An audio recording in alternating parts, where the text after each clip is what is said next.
Hello and welcome everybody to Be the Wellness Podcast. Adam and Vanessa Lambert are podcasting on a sunny day in Venice, and let's see what else. You're just going to jam it all in. Just gonna get it all out there. It's sunny. We're happy. Everything's fine. We have essential oils. Perfect. Moving on. Moving on. Yes. You know what we're moving on to, though? Improv. Yes. Actually, I want to take improv. I know, it'd be cool. Well, so wait. So what are the things?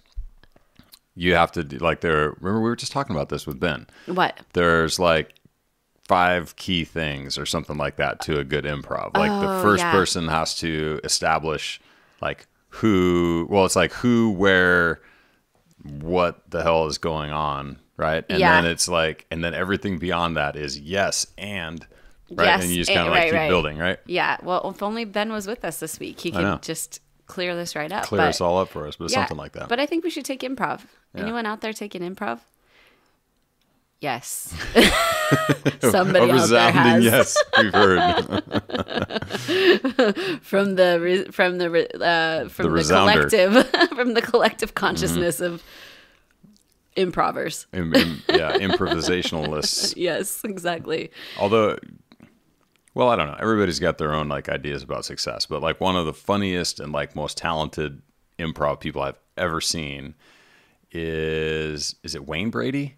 Probably. Right? Do you know who I'm talking about? He's like the one black guy on that show. Whose line was it anyway? Oh, yeah. Right? I actually don't know his name, but I know who you're talking about. And I feel like it was Wayne Brady, but the dude was ridiculous. Ridiculous. Yes. And anyway, he's the host of The Price is Right now. Oh, really? Yeah. Oh, which fun is fact. like, yeah.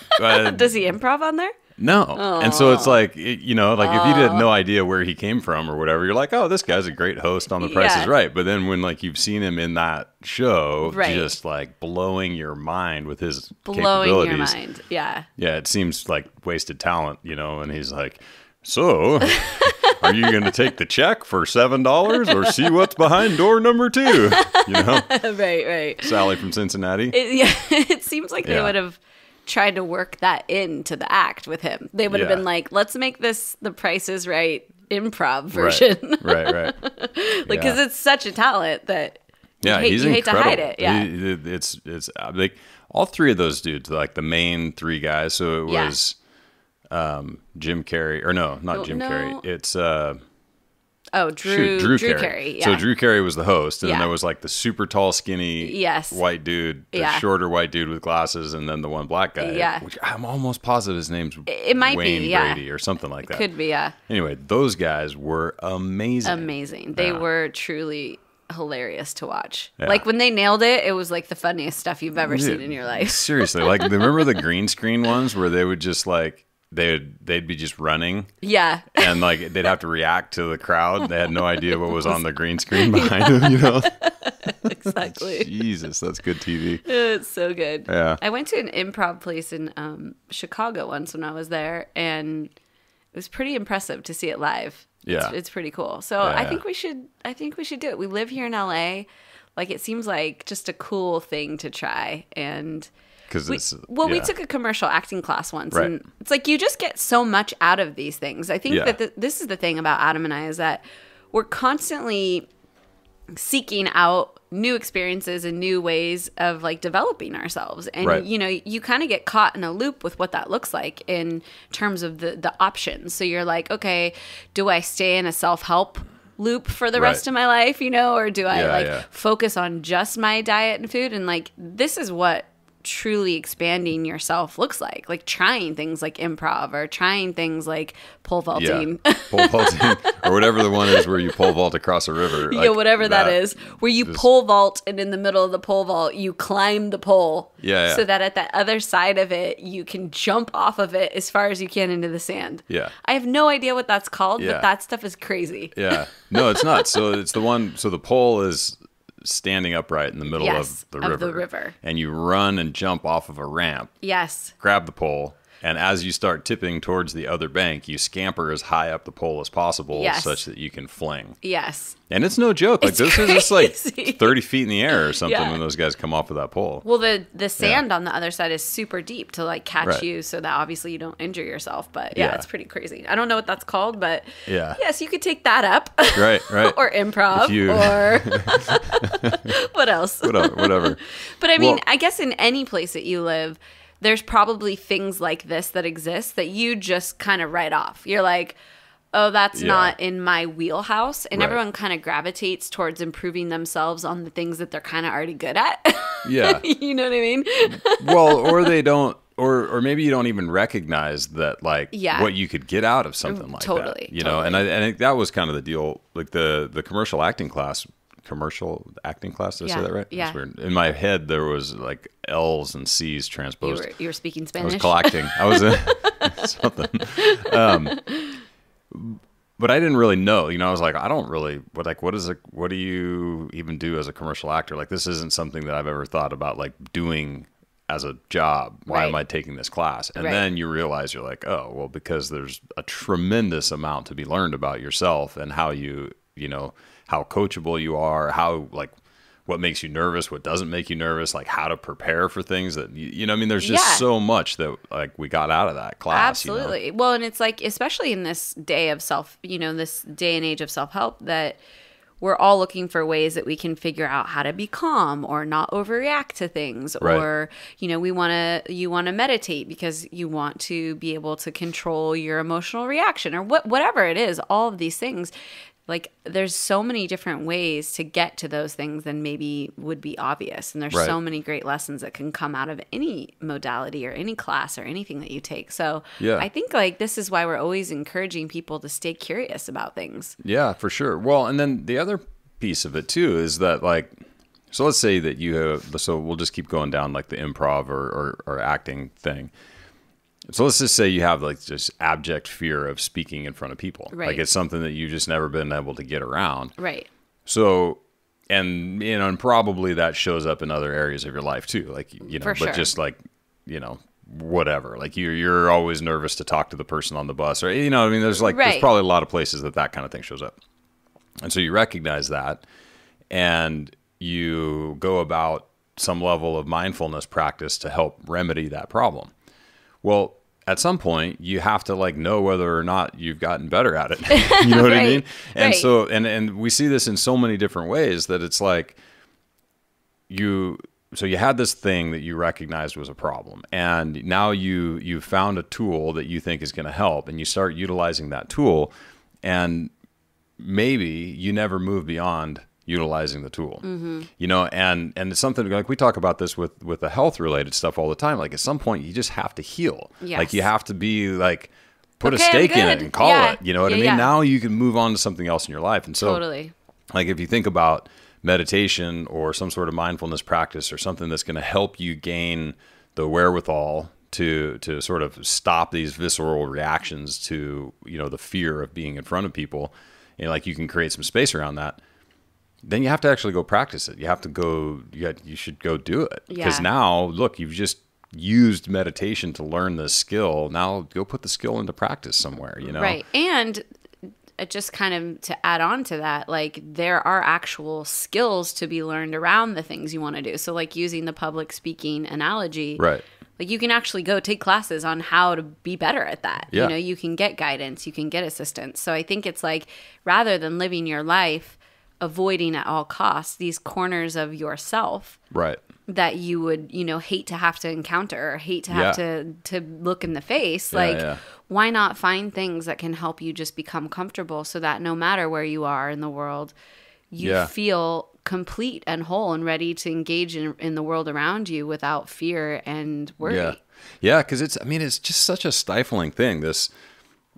And man, public speaking probably brings it out of most people. Like I bet it gets people, like 99% of people are probably not super comfortable with public speaking. And the ones who are have likely practiced a great deal and probably weren't. You know what I mean? Like they probably started out just scared shitless of this as like a concept. Everyone else, right? But then they got coaching and they went through the thing, and then now they've like mastered it and found their way through it. Right.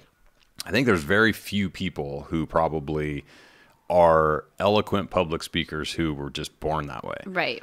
Yeah. So it's an interesting. I'm sure there's a few, but you're right. I think that more than anything, and it's great we're just going on this tangent because it kind of relates to like what we really wanted to do in this podcast. But I think it's just like knowing that you can create whatever it is that you want to create in your life, and you don't have to be stopped by fear or stopped by doubt or be stopped by not knowing if you can carry out this certain function. Like that is just like, I don't know. It's just so sad. Yeah. To get stuck in that. Yeah. Well, and you can just see so many places that it comes up, and I mean, I think about like training in the fire department. You've got a room full of people, most of whom know each other, like have known each other for a period of time. If not like directly, they are at least familiar with who that person is. And at the end of the day, what people have done, like they're all fundamentally the same person. You know what I mean? Like at the end of the day, it's like, yeah, you're Joe from Oklahoma and you're this guy, but you're a captain over here and you're a chief officer over here. And this,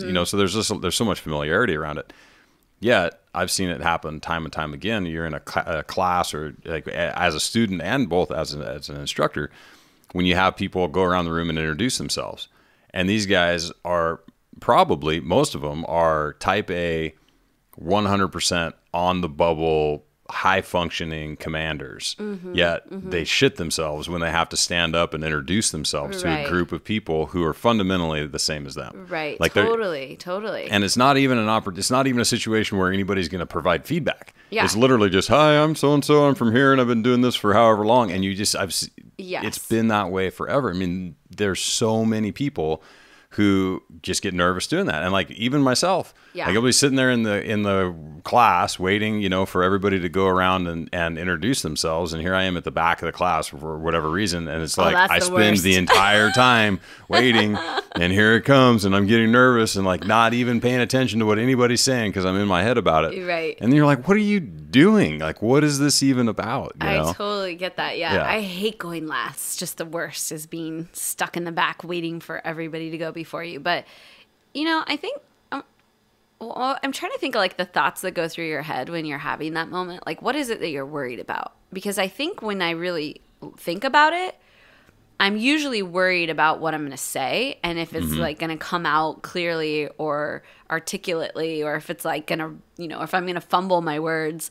And then I think it's also just hard. Like we're uncomfortable as a species when everyone turns and looks at us. And I think that is actually embedded in our DNA somewhere. Like, why are they all looking at me? Yeah. Like, run. I mean, I do think, but my point is that I think there is like an innate component to it. And then there's also just the stuff that we layer on top of it. And if you don't know how to at least control the layers that you're layering on top of it, then like all of that is going to escalate into like an unmanageable situation. Yeah, it's possible. Yeah, it's a weird one. Like it's a super strange thing that goes on, and it's weird to see it. Like like I was saying, like 50-year-old guys. He's still just so uncomfortable in whatever their situation is that it makes him nervous. And I mean, myself included. Like I've gotten a lot better at it. I think I'm one of those people. Like I used to be deathly afraid of public speaking until I started teaching, and it just like gave me a context for speaking that made me comfortable, right? And now it's like it's pretty easy. I can kind of tap into whatever that is, but that it wasn't always that way. I mean, it was God don't call on me, you know what I mean? No one picked me out and asked me a question, even though I know the answer. Like, I'm not going to tell anybody anything. This weird. Is why Adam loves that he's married to me, because he just sits back and he doesn't answer any questions because he knows that I'll answer them. Yeah. He's like, I just wait. He just looks at me. The waiter asked you a question. Do we want more water? He looks at me. Well, it's true. Actually, no, probably not for that kind of thing. But you've trained me though. It's like one of those things where I'm like, yeah, let's do this, and you're like, no, not that. And you're like, okay, well, I don't actually have an opinion on this, so why don't you just say your thing? True that. Okay. Little marital affair there, no big deal. Not a fair affair, but right. Well, no, that is a marital affair. I think they're like extramarital affairs are the ones people worry about. There you go. There you go. Okay, got it. So what are we doing with this podcast? We actually had last week. We had Benjamin on the podcast. And it sparked a lot of interest about a certain topic that we were going down. And that was really some of the changes that we've been doing with our own diet and some of the things we're tinkering with. And, it seems like people are always asking us kind of what we're doing, why we're doing it. So we thought we would just take a moment to hover on that and kind of answer some of those questions and, just give you guys almost like an update of what we're doing. And we haven't done that in a while. And some things are similar, but some things have changed. And, I think it's important for us to keep sharing that stuff with you because ultimately at the end of the day, and this is why I think this conversation, the way we started out, really does pertain to what we want to talk about today, is that we really want to empower you guys to understand what it is that you have going on in your life and how to optimize it. Right. How to understand, when you look in your life and you see there's something out of place. It's like if your house is a mess and you know where those things, actually, it's like if your house was a mess, but you don't know where the things go. Right. Right. And so we're here to show you where the things go. Yeah. So eventually you'll know where to put them away yourself. And that's what we really want to empower people to do, is understand, how can you keep this continual conversation going with your health and progress, and keep self-assessing and changing things that are appropriate for you to grab a gear and to be more successful at whatever your goals are. Yeah. Yeah. And it's one of the things, and you're right, we probably haven't actually talked about this in a while, but one of our primary missions in life is to get people to a point that they don't need us. Yes. And it's like fundamentally flawed as a business model, probably. Yes. You know what I mean? Totally. but whatever. It's honestly, it's one of the things I think in general that just kind of torques us about the way that this industry works. And it's not just our industry. I mean, it's kind of all over the map. For sure. But it's hard to talk about without coming off like a jerk, because at the end of the day, everybody's got their thing. Sure. And the market sets, you know what I mean, what's going on. So clearly there's a demand for the kind of stuff that's out there right now. And that's great, and some people do just want coaching.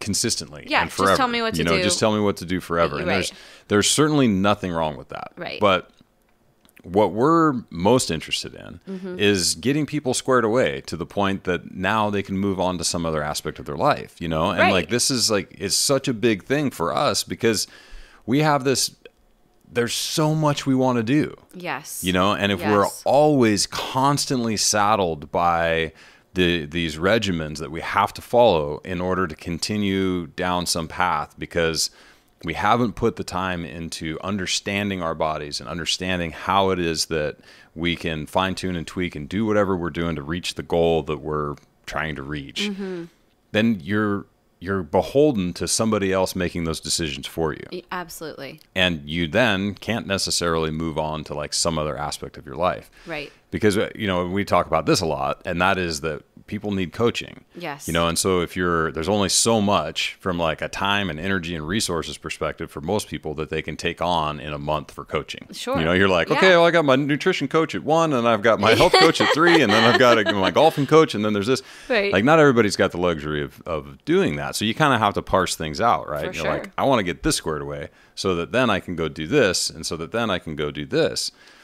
And it makes a big difference if when you go into something, the goal is to solve a problem and then move on, versus this is something that I've always had to deal with, and it's something I'm always going to deal with. Right. You know? Yeah, no, it's like what you said earlier. Like at some point you have to heal. Yeah. Like, and I say this all the time to clients and folks, don't forget to heal. Like, don't forget to actually have the point, you know, that you're looking to reach and like get there, and don't keep moving the needle further and further so that you're never actually there. I mean, it's okay to change your goals. It's okay to change what's important to you, but you have to actually be in success at some point and have a place where you can say, okay, great, I've accomplished this. I feel sound in this place that I've created for myself.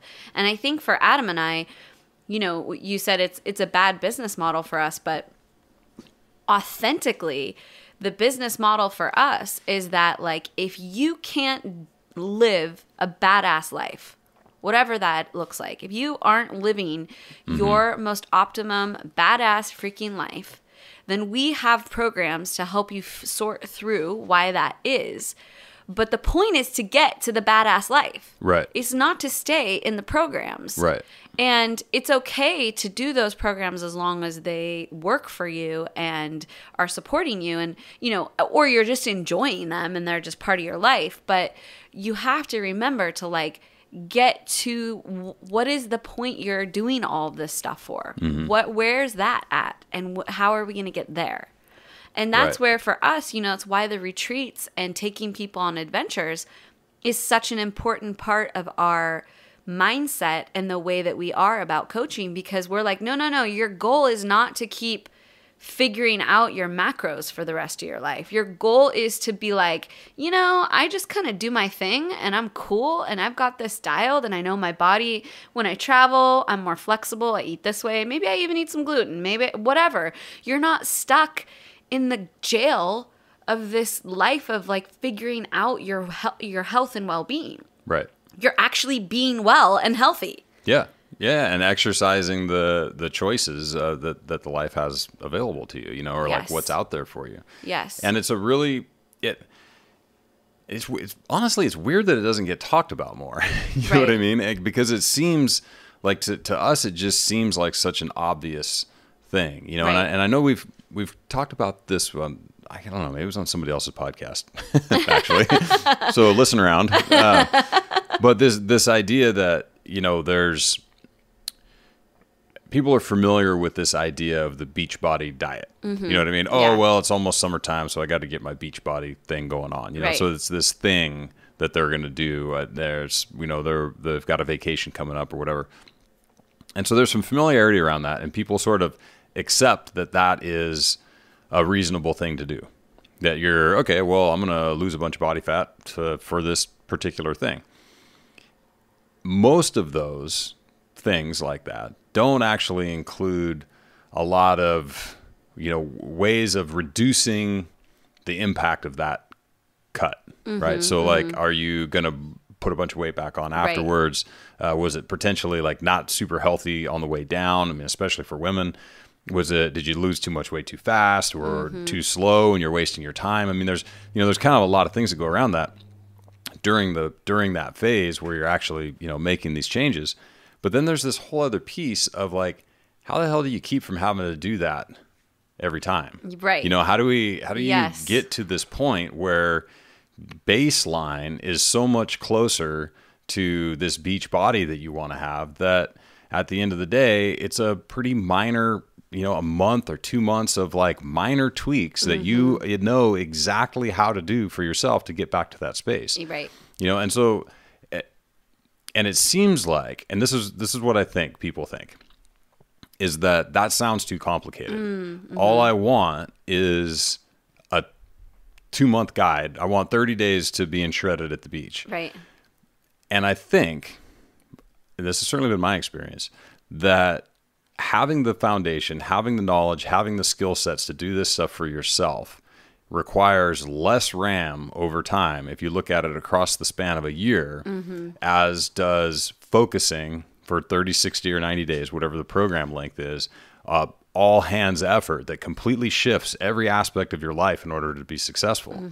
You know what I mean? So, like, if you're adding this up over, like, energy over a year, you're going to spend this period of time fundamentally altering everything there is about your life that makes it completely unsustainable. Right. You know, or you could dedicate the time and effort to understanding everything that there is to know about these aspects of your body, and then have the switches that you can flip on your own. Right. You know? Mm-hmm. And like, for me, the latter is just a much more interesting way to go about life. Right. You know, instead of being like, all right, well, it's time to rent a movie and watch this movie, you know, and then it's over.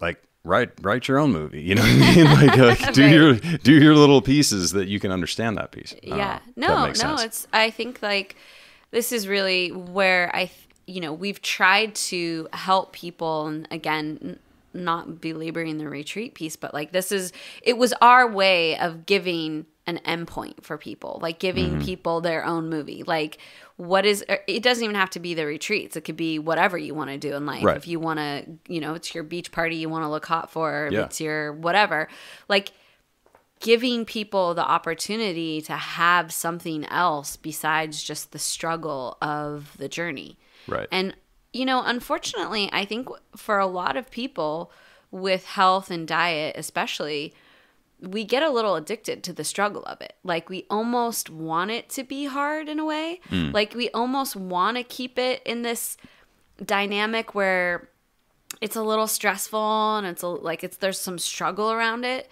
Because it's almost like if we actually just took the reins and we really, really took ownership over the whole thing, then we would actually have to admit that we're totally responsible for the outcome. Yeah. And so I think people oftentimes try to keep a little stress, or like they don't totally understand it, or a little overwhelm around it, because then there's this space that they can live where they don't actually have to be responsible for what's happening to them physically. They can actually point to, well, this diet didn't work, and that diet, I tried that diet, and it didn't work. And it kind of gives them an excuse in a way. Right. And again, Adam and I are always really afraid of like coming off as jerks or like we're being assholes or whatever, but sometimes you just kind of have to say things the way that it really occurs. And that way people can see like, oh, maybe I do that thing. Maybe I do keep myself in a little bit of a constant up and down and cycle and blame storming of what diet didn't work. Because at the end of the day, if I really, really took ownership for this, I would not like the person I'm looking at in the mirror. Right. And that is actually the truth. You have to take complete ownership for the person you're looking at in the mirror. And if you haven't figured that out yet, then like, you've just got to do the deep dive training, the deep dive understanding of like what it is that has got you there and what's going to get you out, instead of just looking for the next best thing, the next fad, the next whatever. You've got to do the deep dives. Yeah. Yeah, it's true. And I mean, it is tricky. It's super because tricky. There's so much, there's so much out there around, and our industry, like the health and nutrition space and paleo specifically, in the last, year or two, has just gotten really damned confusing from like a mixed messages perspective. For sure. And so much polarization and so much dogma around keto and paleo and all of the different aspects of that. I mean, now it's like, there's so many different so many different iterations now that I don't even know. Right. But most of them like have the sort of horseshoe effect thing, right? Where it's like the two poles are actually closer together than the middle. Right. And like that, there's a lot of that takes place. But paleo used to be sort of a safe space. You know what I mean? For to use like modern vernacular. Yeah. Like you could be like, oh yeah, no, I just eat paleo. And everybody's like, oh, cool. So you're not hung up on your specific macros and a little high carb, low carb, whatever. You're just eating the healthiest food that you can get access to, and you're shunting some of these, shunning some of these like foods of modern disease that we know happen to exist, like polyunsaturated fats from seed oils, and these things where we're like, this is these things, these have really held up as sort of nutritional truths. I mean, nobody's thriving on seed oil, right?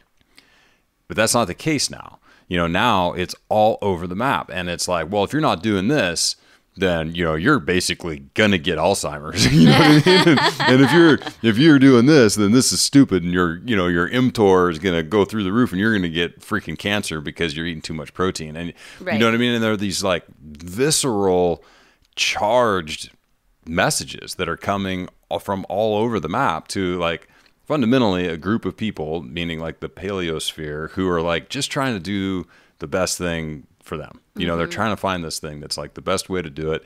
And, a lot of people I think come into the space being like, well, I'm not worried about, and this is like, there's some CrossFit blend in this too. This like non-aesthetic goal. I'm here for performance. I want to look the best, but I don't care how I look as long as I'm performing. You know what I mean? I want to look whatever my body looks like when I'm performing best. That's what I'm happy with. Right. Which is fantastic. Right. So there's some really cool stuff around that. And there's like the same thing that happens to some degree in the paleo diet in the beginning was, well, hey, I don't really care what you call this diet. I just want the thing that's most healthy for me. And I feel like we've gotten away from that. And now it's not what's best for you. It is all of these other dogmas around, these various ideas around nutrition. And so if we could like get back to the space of, I don't care what my diet looks like as long as it's working for me on a number of levels. Like my health is good, my recovery feels good, my athletic performance is supported in whatever way it is, my aesthetics are matching what I want. That's what we're looking at. And it doesn't matter if that's freaking Keto Gains keto, or if it's like ultra low carb whatever, or if it's the Ketoven sweet potatoes and freaking grubs. You know what I mean? Like whatever gets you there, is like that's the goal. And how the average person weeds through the bullshit now to understand what that is for themselves is beyond me. Yeah. Like I don't know how you would do it. Yeah. Without guidance. Yeah. Yeah, without guidance. Yeah. Well, yeah, actually I know exactly how you do it. I was like, but on your own. I think. Yeah. Well, wait. But wait. No, but it's really, but it's really true, where, and I think, part of the deal that comes up with people who are interested in this space is that, like I was saying before, it was different 10 years ago. There was a message that was predominantly based in anthropology and like some basic understandings of humans and evolution and some ideas around that. We're like, hey, you know what? These foods are novel to us. I wonder if it's a problem. You know what I mean? There was like that sort of, kind of open source thinking about, whoa, that's weird. I would have, you're right. Like why this actually makes no sense that we would be, adept at eating or like built to eat this stuff, Right. And that's like, we've just moved so far past that now. Yeah. Totally. And now it's this milieu of information out there that it's really as like the mainstream nutrition and fitness space that people ran to paleo to escape is paleo now. You know what I mean? It's just as confusing and mixed messagey and markety, and it happened. Totally. So it's no wonder that people are having a hard time sorting this shit out. Right. Yeah, and I mean, and I just have to really just say authentically, a lot of that for me is coming from the keto movement, and just this trend towards even lower carb eating and even more aggressive supplements and, exogenous ketones and all of these things. It's making it really confusing. And we've seen it time and time again, especially with our women clients, where they tap out on their success or their progress and maybe even backslide with the paleo solution and make a hop over to keto and gain even more weight. Their hormones get even more dysregulated, and there's just a whole other cascade. And so they don't know what else to do. Right. Once they've got to that space, because all of the things that they learned to get them there, the tools they had developed that made them successful, now landed them where they're doing it as hard as they can do it. They're paleoing as hard as they know how.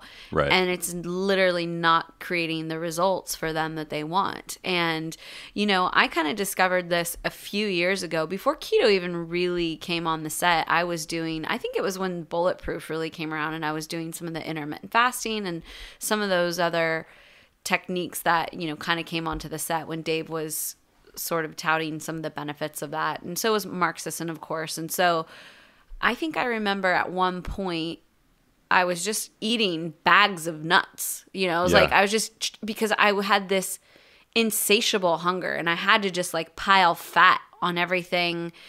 And I never really felt super satisfied. And I also was gaining weight. Right. And I'm like, this doesn't, well, of course I'm gaining weight. I'm eating like 15,000 calories a day. Well, but that, which is right. But here's what, so if you didn't just apply your common sense to that and you were to go to the Google sphere to figure it out, what someone would tell you is that, well, you're not fat adapted yet. Oh, yeah, and totally. no, clearly your blood sugar is so dysregulated that you're incapable of doing this. Yet you would go and test your blood sugar in the morning. You got a fasting blood glucose of like 70. Oh, yeah. Which is like clearly way beyond healthy for most people. And you have incredible blood sugar control. So it's like not the fucking problem. You know what I mean? But this is what you would be led to believe, you know? And it goes onion layer after onion layer of the same shit, of doubling down and doubling down and doubling down with no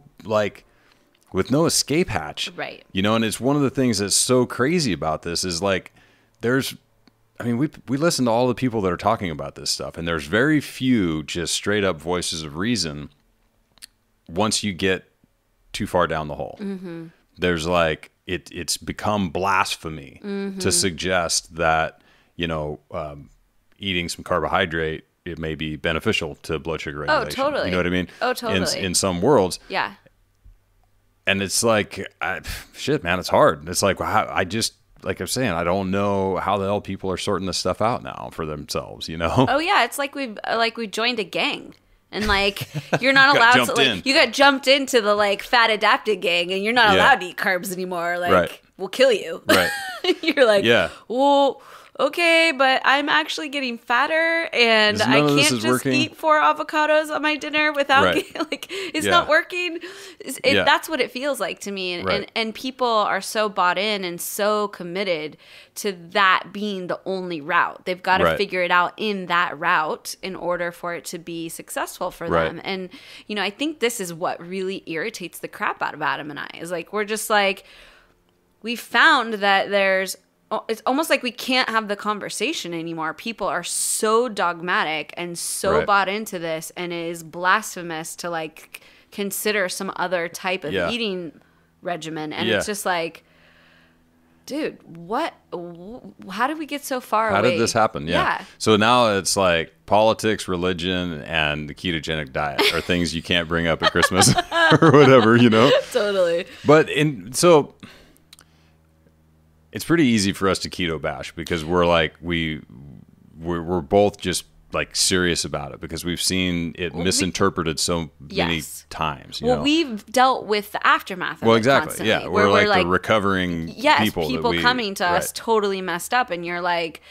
I kind of wish that maybe someone would, you know, like it's some not working. Like, give people permission if it's not working to cut out. Yeah. Like, well, it's okay. And so, yes. And so to circle around to that though, like what you're seeing, the actual recommendations that people are making from like Ketogains, for example, Mark Sisson's new book, Keto Reset. Right. If you read what they're saying and follow their instructions, you're going to be successful as you can be in the ketogenic diet. Some people just aren't going to thrive there. Right, totally. However, in the general comment sphere, like if you jump into Facebook and you start dicking around looking for keto stuff and you see just the bullshit that people are spewing in the comments section, they clearly don't know what these guys are slinging. And so somebody... it's like the poor little deer that wanders into the like freaking alligator ridden pond, you know, and they're like, you know what? I've been trying keto and it's not really working for me. No, you're stupid and you're not ketoing hard enough, you know? And then in reality, they're like, no, it's actually not really working for me, you know? And they're like, no, these guys say you got to do this and you got to do this and you got to do this and you got to do this and you can't have this and you can't have this. And the only way you're in ketosis is if your, you know, blood ketones are over this level or whatever. Yeah. And the person's like, oh shit, well, I guess I'm just not doing this right at all. Yeah. But then if you go and you read what is actually being suggested by most of these people, it's completely sane. It's totally sane. Totally. There's like a prerequisite, and this is what I love about the reset. Yes. Like Mark's got this whole chapter in there. His like, what's he call it? The midterm. Yeah. Like you can learn all you want about keto, but before you actually jump on board with this whole thing, you need to be able to check these like 19 boxes, you know, that he's got in this book of lifestyle shit that you're like dialed in order to take this thing on. Totally. Yet none of that gets communicated in the greater conversation. And you have, you know, average Jane being like, I don't even know what the ketogenic diet is, but I understand you're supposed to eat like a whole shitload of butter and that's all I'm going to eat. Totally. And then, you know, wonder why things go weird. And no regard for nourishment. Like that's the other thing that just pisses me off is like I literally will see on my Instagram someone with a cart full of like terrible butter and bologna and like, oh, there was a sale on like whatever Oscar Mayer wieners or like, you know what I mean? And I'm just like, oh my gosh. Hashtag keto all day. Exactly. And, you know, I'm not obviously like, it's great. People have to save money and do all those things, but like, there's no regard for nutrients, no regard for quality, no regard for anything. It's like at some point there is a story about micronutrients and what they do for your body. Sure. Like that's real. Yeah. So I just feel like I get so, I don't know. It just pisses me off. Like I get pissed about the whole thing because I just feel like it's taking people further away from what it is they actually want to achieve and they don't even know it. Right. And that is so depressing. Yeah. Yeah. And at the end of the day, like what a lot of this seems to come back around to is that people don't know what it is that they necessarily want to do. Mm-hmm. They may have an end goal in mind, right? They're like, I want to lose body fat. Right. But there's almost always like one or two things beyond that, right? Or actually, let's just walk down the path here. Somebody comes to us and they say, I want to lose weight. And you're like, weight or fat? Like, are you cutting for a weight-based competition? Like, are you an MMA fighter? Are like, you in a wrestling match? Are you in a wrestling match? Or do you want your clothes to fit better? Right. You know, oh, yeah, no, I just want my clothes to fit better. Oh, okay, well, how come you want your clothes to fit better? Oh, well, you know, I used to wear this size and I don't anymore, and I think that would be awesome. Okay, well, what is it? You know, and you get a little bit deeper and a little bit deeper, and at the end of the day, it comes down to somebody's like, shit, I don't feel good about myself. Right. You know, for whatever reason, like I don't like the way that I look, or whether it's my own internal view or I'm sort of pressured from the people around me or whatever it is. I want to change this thing about myself. And so you're like, okay, so that is what this person is looking for. They're looking for self-confidence and they want to feel good about themselves in this one particular area of their life. And they get thrown into this world of just shenanigans and bullshit and different things coming from all of these different directions with no clear focus on how they're going to be successful in achieving this goal of their clothes feeling better or fitting better and them fundamentally feeling better about themselves. And so without that focus and without that understanding of what it is that they're doing,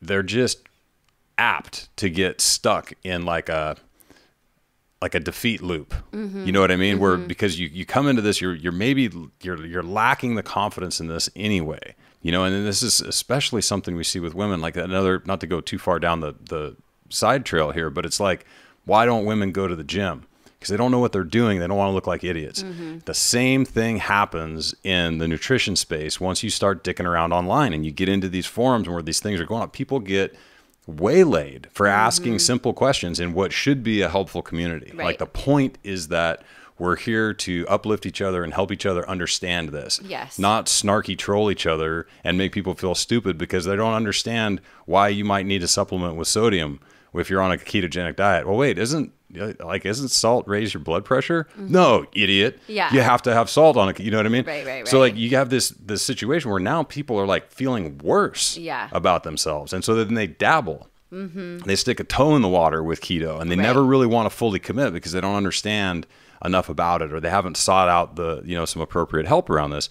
And so then this person fails at that. Right. You know, and then they're like, well, I tried to do that, but I didn't do it well enough because, and people tell themselves all manner of stories about this. Mm-hmm. Oh, it's because my profile picture on Facebook, I look fat. And so these guys don't want to talk to me. You know what I mean? Right. Imagine the loops, the shit that just gets spun up in people's heads when they approach these things and ultimately fail, you know, in one way or another, when they didn't even want to do a ketogenic diet. All they want to do is fit in their clothes that they used to wear so that they feel better about themselves. Totally. You know, no, and this is Jason Seib's thing that we talked about months ago. And it's like, wait. Let's pump the brakes. Let's like zoom out. What's actually going on here so that we can figure out why you're doing this in the first place, what the real result is, and what the best path is for that. Right. Yeah, and maybe it's keto. Maybe it is keto. Keto's just getting hammered in this conversation, but you could replace that with anything. Totally. I mean, almost anything but like veganism. Yeah. It's like, because like honestly, I just don't know. I can't imagine who I would recommend that to. Yeah, you know what I mean? Either, but like, there's going to be plenty of people who do better on a low and can thrive on any number of different things. But like, if somebody was like, hey, you know what, I really want to do. All right, my goal is to fit better in my clothes and feel better about myself. I wouldn't be like vegan. Yeah. You know, you're like, there's other ways of getting there, you know. But I don't know. Maybe I just haven't come across the person yet. Yeah. Well, and to be fair, this is just not the camp we live in. So it's like, I'm sure if we were super immersed in the vegan philosophy, then we would probably have like a better idea of who we would refer people, what people would refer to it. But yeah, I don't know. I don't know either. I guess it's a pointless conversation. Totally pointless. If you want to get coached in vegan, don't come to us. Yeah. But no, this is great because I hope that folks out there, like what we really want to leave you with is if you have been doing whatever your diet is, but because obviously we kind of talk to mostly a paleo community or, you know, a community that's at least dabbled in that and has a sense of what that's about. But whatever you're doing, if it's not working for you, and, you know, especially if you've been paleo for a year or 2 or 3 and the scale hasn't budged and you're still 40 pounds heavier than you want to be or whatever that is, or you're still like battling with your ability to stay on it and you're constantly on it and off it and you have tons of like cravings and you can't deal with the, you know, the intermittent fasting piece. It spins you out at night. You're, you know, shoving bags of popcorn in your mouth.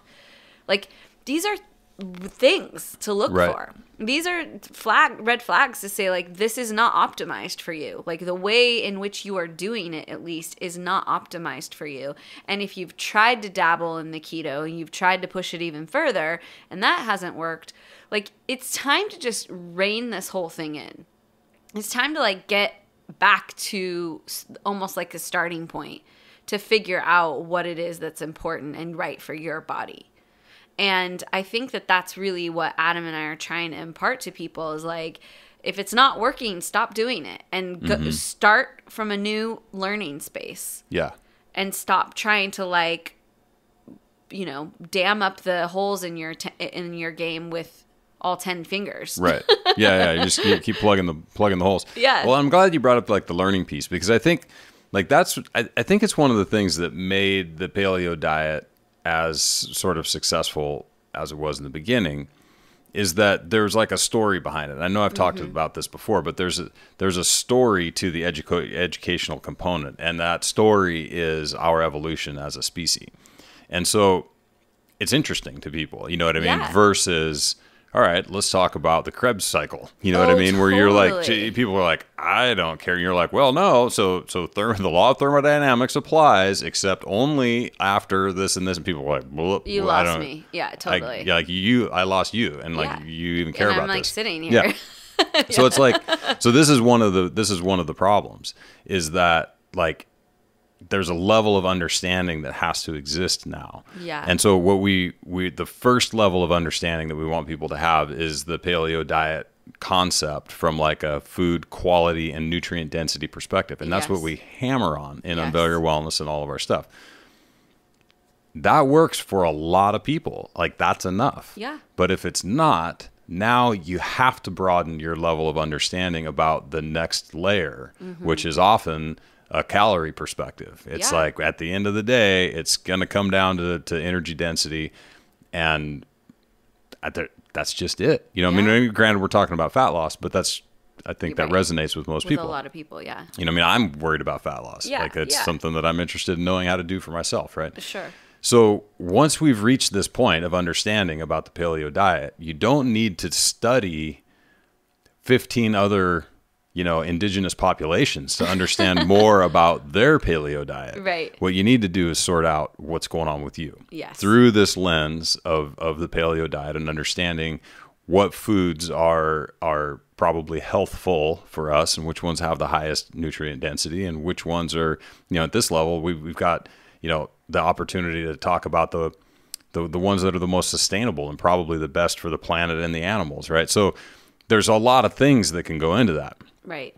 But like you said, if you're 40 pounds overweight and you've got the paleo story down pat and you're still not losing body fat, then guess what? Now you need to understand something about how much food you're eating and be more diligent about the structure of that. Right. That's the next step. Yeah. If that's your goal, yeah, and you've got the low-hanging fruit of paleo, the next step is understanding the quantity piece and vis-a-vis a little bit more in depth the quality piece, because once you start restricting quantity, then your quality's got to be on point. Right. Right. And and we're saying this kind of arbitrary number of 40 pounds, but this actually applies to people who are also in the camp of like, I have this last 5 or 10 pounds. Well, especially the last 5. Yeah. Like that I've never been able to lose.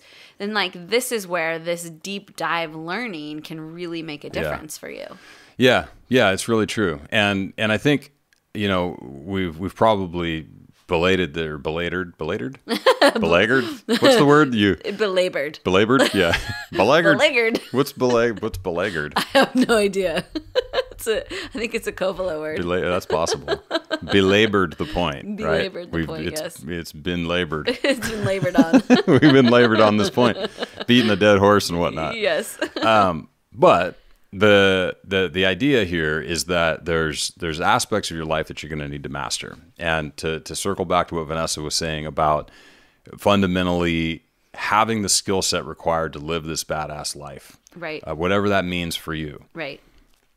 I doubt for most of you that the living a badass life includes constantly being worried about how exactly it is that you're going to reach whatever goal you're reaching. Mm-hmm. If you're trying to figure out what works for you, that's probably not your goal. Mm-hmm. Your goal is likely not to be always trying to figure something out. Right. The goal is some sort of end result, right? Yes. And there's going to be lots of aspects of this in your life, and it is going to change over time. So strength and conditioning is another good way to look at this. You want to learn how to work out. 10 years from now, your body's going to be different, mm-hmm. and you're going to need to learn a new set of skills around that. But you have to actually do it. You have to embody these skills and become this person who has mastered your physicality in a way that you can be sustainably fit moving forward. Right. Without having to refer to someone anytime, something's twitchy with your hip. You got to have like a basic understanding of how your body works such that you can care for yourself and like do the things that you need to do. And the same goes for your nutrition. It's the same deal. It's going to change over time. There's going to be things that you have to fundamentally understand so that you're not beholden to someone else telling you what's going on. Because if you are, you're going to be the target market of every single new fad thing that comes along. Yes. And it's going to be freaking hard. Like, Vanessa and I are pretty damn dialed in on what we do. And we get sucked into some shit sometimes. Where you're like, what? That sounds cool. Ashwagandha zabamba root from Africa and you never have to eat again? Sign me up. You know what I mean? And you're like, wait a second. It happened again. Like this stuff. Like, woof, my stomach feels terrible. I'm not hungry at all. You're like, yeah, it's poison. You know what I mean? Like, you literally just poisoned yourself to keep from being hungry. You're like, fuck. So like there's things out there, right? Yes. But if you want to be confident and squared away in your understanding of how your body works and how you can interact with it in order to be able to meet the goals that you want to meet whenever you want, when you want to drop some pounds, if you want to lean out, if you want to put on some muscle mass, you'll know how to do it. And there's a lot of freedom in that. Like there's a tremendous amount of freedom in that. And mm-hmm. I think that especially if people have been in this space for a while, trying to figure out their diet, it's an unknown quantity of freedom because you've been dicking with this stuff for so long that you don't even know what it's like to not be talking to your girlfriends or whatever about whatever diet you're on. It's like, think about Oprah. Oh yeah. Dude, that chick's been on a diet for 50 fucking years. You know what I mean? Yep. And it's like, and it goes this way and it goes that way and it's up and it's down and I tried this and I did that. It's like how much of her life has been occupied by that conversation. Yeah. You know, and I mean, it's worked out for her, like one way or the other. Weight Watchers is I guess, yeah, they scooped her right up. Whatever it is. Whatever there's that. Is, yeah. Oh, God, that one commercial. Anyway. So, but this is the kind of thing is it's like I think there's a tendency for us to get stuck in this space of like, I'm a healthy person. I think about my diet. You're like, okay, or not. I'm a healthy person. I never think about any of this. My life is just set up such that this is my life. This is just how it is. You know, yeah. And now everything that I do is supported by that. And now if I'm like, hey, I want to learn about something new, there's space for it. Yes. You know? Yeah, and I think it's so interesting you just made this point, and I think that this is going to maybe like flip something in people's awareness about what we're talking about. So, you know, we've set up a lot of our retreats and we've set up a lot of this stuff so that we always are like, oh, you can go on vacation and you can stay on your diet. We are supporting you in that process of like being able to maintain. But what we are actually talking about is like, whether or not you were supported in your vacation or not, it wouldn't matter. It just wouldn't even be a thing for you.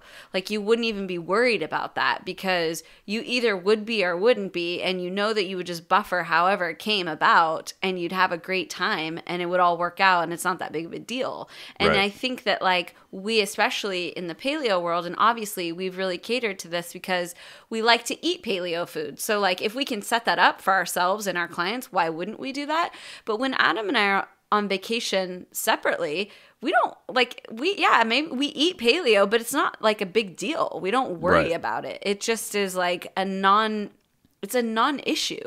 And so like what we're trying to explain here is that at some point these things should become non-issues. Mm-hmm. Your life should just be such that like these are all the things you do. This is the way your life is. And if you're out traveling or if something's off, like whatever, it doesn't matter because you are so embodied in this person who understands how they are in their health story that it's not a problem. Yeah. Yeah, and so we've talked about how this works sort of with the nutrition piece, mostly, and but then we touched on like the physical, the mastering your physicality in this sort of physical space piece, which is also pretty important. And the same damn thing goes for the mindfulness component. Absolutely. And what I think is cool about this is that eating mindfully, meaning that it's something you put intention into, and moving mindfully, meaning that it's something you put intention to, creates mindfulness. You know what I mean? Yeah. Now, guess what? There's two entire facets of your life: the way that you eat, the way that the way you feed yourself, the way that you eat, the way you interact socially around food becomes mindful. All of that time is mindfulness training and practice, mm-hmm. right? And the same thing with your physical practice, whether it's yoga or Olympic weightlifting or running or treadmilling or training at CrossFit, whatever. Anybody that's trained in any way meaningfully, like meaningfully is not the right word. Seriously? No, that's not it either. Anybody that's like really done it, that's like gone and trained and been present while they were there working and moving their body physically has been mindful. Like it's literally what happens. You know what I mean? It's that space of losing yourself in what it is that you're doing and being so consumed by the task at hand that everything else falls away. You know what I mean? That's mindfulness. Like, right. You know, so if you're nailing these aspects of your life and you've fundamentally mastered these pieces, that's what we want for you. You know what I mean? Those are the bricks that we want you to build your castle with, you know? Yeah, absolutely. And it should be a big castle. If you like a big castle. If you like a big castle, yeah. If you have lots of people to put in it. Because we all know that like an empty castle sucks. Right? Well, especially if you have to... No, maybe if you have to clean it, it's better if it's empty. I don't know. Yeah, I don't know. Like castles just seem dusty. So I don't even want a castle. No? What can I have a hut? Right. Okay, well, so... Right. So, but the bottom line is that these these tools that we're talking about. This piece around mastering your physicality and your nutrition, feeding and watering yourself, and then of course, the mindfulness aspect. Those are your building blocks. Yeah, totally. So whatever sort of house you choose to build with your building even blocks. if it's just a bridge you can live under. Whatever. Exactly. Hey man, the world needs trolls. Not in the way we were talking about earlier. Yeah, right. Yeah. That's the kind of troll we want. Those are the kind of trolls. We want the ones actually under the bridge, not the ones floating around whatever internet forum. Cyberspace, right? Yeah, that you're on. Yeah. So the thing that we're fundamentally talking about here is this, like, it's us kind of re-encapsulating what the hell we're doing. Mm-hmm. I mean, we have these programs and we have our clients and we have Unveil Your Wellness and we have all of these things that are operating, and they're great, and they've been great, and they're still great for a lot of folks. But there's definitely a piece that's missing. Mm-hmm. And that is this ability to really dive in and master some specific piece of what it is that we're doing. Mm-hmm. And we're 100% bringing that to the table. Right. So what that looks like for us is some higher level specific coaching and education on how to master some specific piece of what it is that we're doing. And we're starting with fat loss because that is, one, it's what a lot of people want. Two, if you can dial in this piece and understand what it actually takes for your body to burn fat and then, burn body fat and then do it in a sustainable and realistic way, you're a long ways towards success from a lot of people's perspectives. Not everybody, obviously, but for a lot of people. And so if what we've been talking about here is really resonating with you, like if this idea of like, yes, finally, I've been waiting for something that comes along that's like going to explain how the hell I figured this stuff out for myself. Mm-hmm. If that means something to you, like if we're speaking to you, then call me, like reach out, because we are producing a new way of interacting at this level with some group level coaching that could be pretty awesome for a lot of folks. Yeah. And so there's a link in the show notes. You can click that link and just set up a call and let's talk about whether or not this is right for you. Right. And whether what we're doing is what you need. Yeah. Yeah, absolutely. Because at the end of the day, we just really want people to find what's right for them. And so that is the most important thing, is like, this is what we were talking about with Ben last week. Reach out to people, talk to them, get references, talk to people. Like, this is how you go about the finding of who your people are, who your guides are, who your coaches are, is these kind of processes. Like, if something resonated with you and you reach out to Adam and you give him a call, then you are one step closer from either saying, yes, 100%, this is exactly what I need, or no, that wasn't the right fit for me.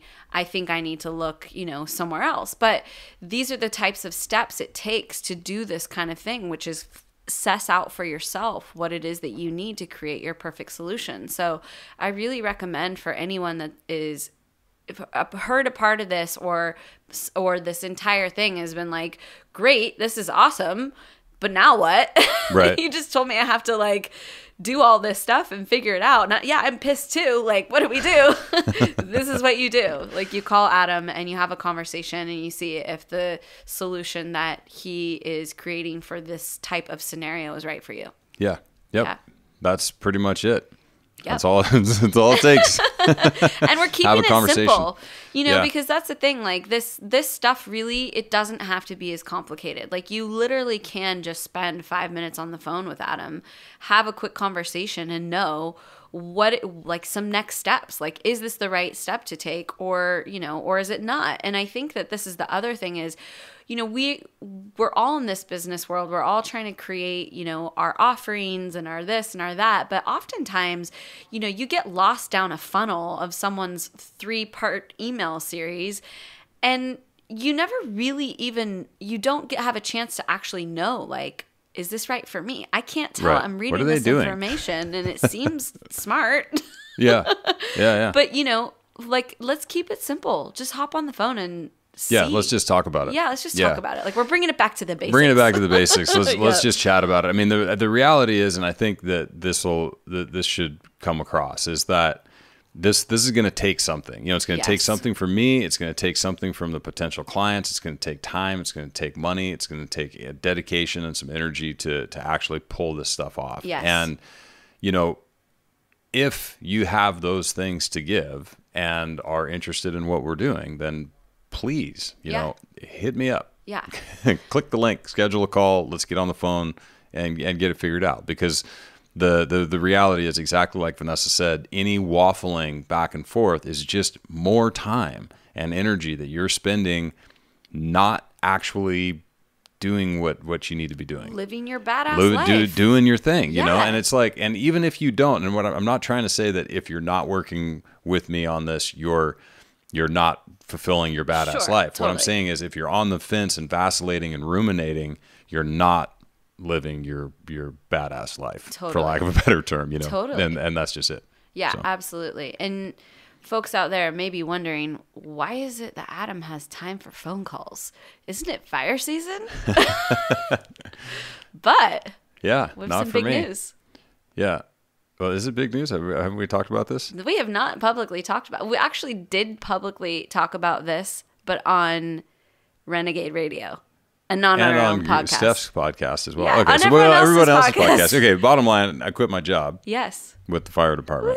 Woo! Yeah, so June 28th is my last day, which is just a couple weeks away. Yeah. Yeah. And this is a really exciting moment. And, this is just, again, like, when we're talking about living your badass life, like, this is it. We are really doing this stuff. We're figuring it out. Right. And, Adam's had a long, wonderful career with CAL FIRE and has been very successful at that job. And, I just want to, like, publicly commend him for just having an amazing work ethic and really, like, being a master at that work for his whole career. He was one of the youngest fire chiefs in the state when he was promoted to be a fire chief. So, like, this is the thing, is that you can be a master in your life, and that is what you've done, and that's what you continue to do. And this is part of what he's sharing. The same person that made him masterful at being this person in the fire department is the same person that makes him masterful at his diet and his fitness and his relationship.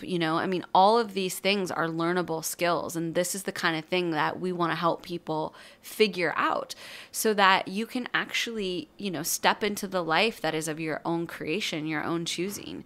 And that's what Adam is doing. He's taking that next step into his next creation and the next expression of his badass life. And I'm just super, super proud of you. Oh, thanks, babe.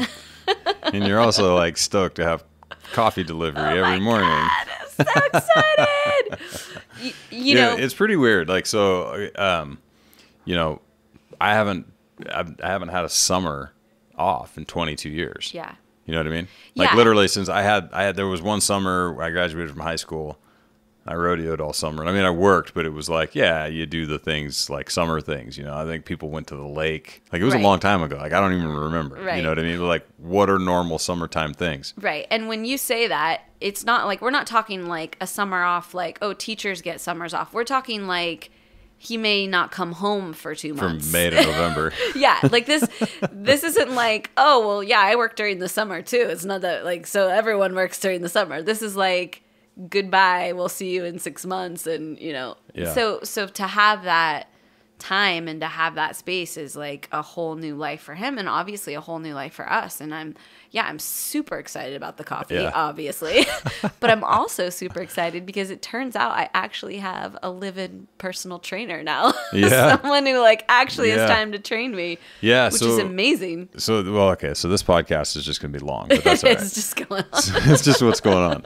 So this has been something like, I talk about this quite a bit, where I can't follow my own programming. Like, it just bugs me to do that. Yeah. Well, similarly, we've talked about us not being able to coach each other. Yes. Like, we just can't. We both have our own ideas. We're both super stubborn. We're both right. Yep. And like, that's not a good combination. You know what I mean? And this is like going back to finding somebody who you can work with. Right. Not just a great coach, but somebody who's a great coach for you. Right.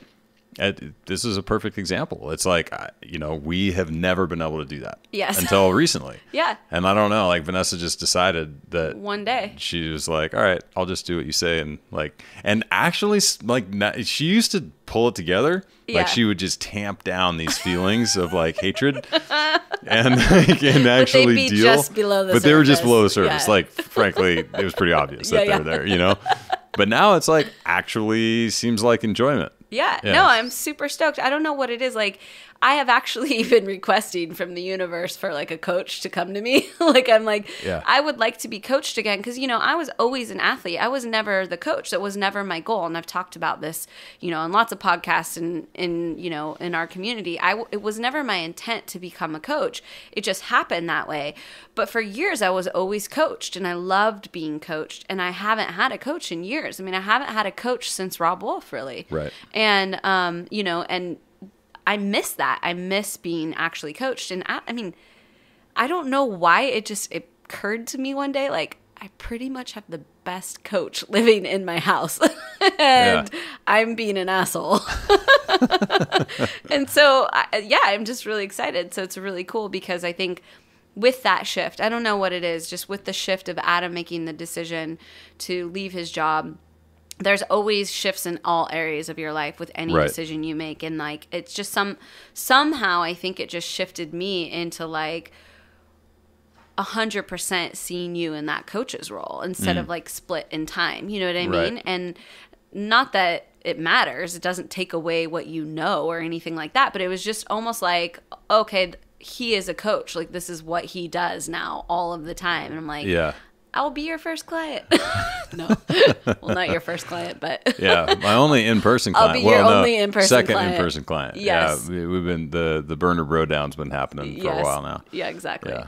Well, so cool. Anyway, thank you for being my coach. I'm super excited. Yeah, well, it's cool. It gives me an opportunity to like try out new things. Test everything. So because it's one of the things, like, honestly, leaving the fire service, not having my lab, my little petri dish of like 18-year-olds to, you know what I mean? Well, they're not 18 anymore. Jeez, these guys, like firefighters that start now are like 25, Yeah. But like youngsters who are just like stoked to do whatever and they don't break very easy. Yeah. Yeah, definitely. Although they don't build them like they used to. They really don't. Well, yeah, that's a whole other episode, and that's a whole nother offering, actually. Yeah. but we hope that you guys enjoyed this podcast, and I think for us, it was just time to kind of like restate some of the things that are there for us, and kind of our commitment to helping people sort them out, and helping you identify if you're that person that we can actually help sort out too. Right. Because I think that's a big part of it is like, we're actually not, I don't think we've ever said that we're the right person for everybody. Like, it's just, that's just not true. And we just know that from experience. Like, some of your coaching clients are for life and some are for a month and some are for never. And this is just the process that, we're inviting you to come into if it feels like it might be a good fit for you. Yeah. 100%. Yeah. Yeah. If you hear me, I'm talking to you. If you haven't turned it off by now, you probably are that person because somehow we like kept your attention long enough. Yeah. So that's it, folks. Go down. You can scroll down to the bottom and click the link down there to schedule a call, and let's sort out your own particular complex equation and see what's cracking.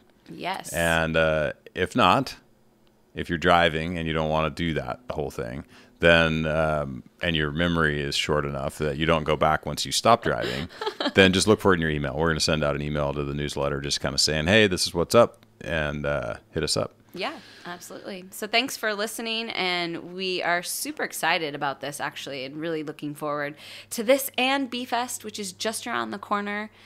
We are super excited about that event, and we have only just like 1 or 2 spots left at this point. So if you're still interested and you want to join in, please join in with us. Do it.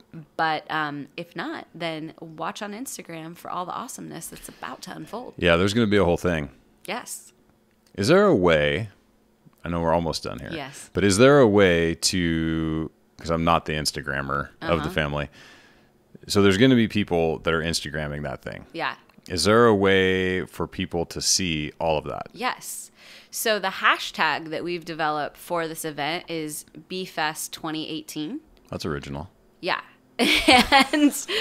And for the most part, we're the only people actually, when I started it, we were totally the only people doing it. There was actually a bee fest where it was like about bees, like actual honeybees that recently took place, and they cluttered up the feed a little bit. But for the most part, it's all of our posts about it. So if you follow that hashtag on Instagram and people are hashtagging that, then you should be able to see it. You should be able to see it. Yeah. So once the event kicks off and all the people who are Instagramming the madness, it'll all start to show up on there. Yeah, exactly. It's just amazing. It's amazing. Yes, it's magic. Yeah, man, I got to go to Instagram school. There are Instagram schools. All right, guys, we are officially going to sign off, and we hope you have a great rest of your day. We'll see you next week. Bye. Bye. And I don't think I would be me.